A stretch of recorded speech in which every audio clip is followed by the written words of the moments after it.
What if I told you that a black man who was born during the civil rights era and was living in a city where the population was less than 300 people will go on to become the superintendent for one of the largest school districts in the United States, and then have his legacy immortalized by having a school named after him? Did I mention he was still alive? That is the reality of Dr. John L. Colbert. My favorite people, it's your favorite filmmaker, Mike Day. I am honored and privileged to serve as the director for DAYVISION's very first feature film, COLBERT, All Students Can Learn documentary.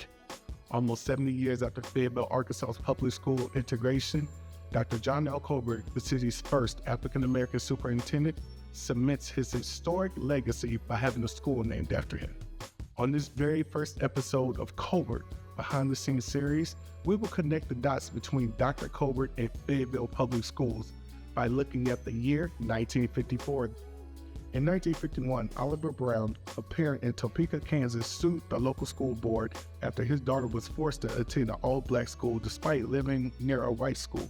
The case eventually reached the Supreme Court, which declared on May 17, 1954, that separate educational facilities are inherently unequal and segregation in public education is unconstitutional.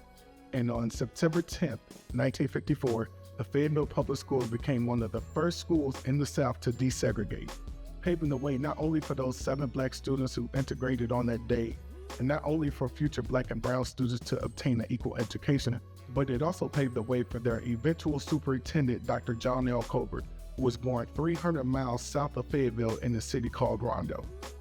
Now here's the fun fact.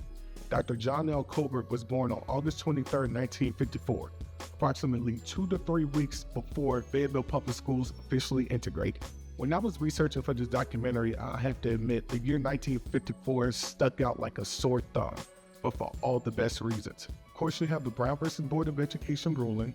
Of course, you have Fayetteville Public Schools integrating, but most of all, that is when Dr. John L. Colbert was born. I felt like the stars truly aligned for Dr. Colbert to have his name written in the history books in terms of education at Fayetteville Public Schools. And so to have DAYVISION create a film for him in his honor, I thought it was a no-brainer. Not only does he deserve it, but this will serve as an inspiration to those who want to pursue their dreams. This concludes episode 1 of Colbert Behind the Scenes series. This is your favorite filmmaker, Mike Day, and if you want to contribute to the documentary, I encourage you to follow DAYVISION on all social media outlets, Facebook, Instagram, and YouTube. You can also go to www.dayvisionfilms.com/Colbert for more information. Until next time, this is your favorite filmmaker, Mike Day, signing out.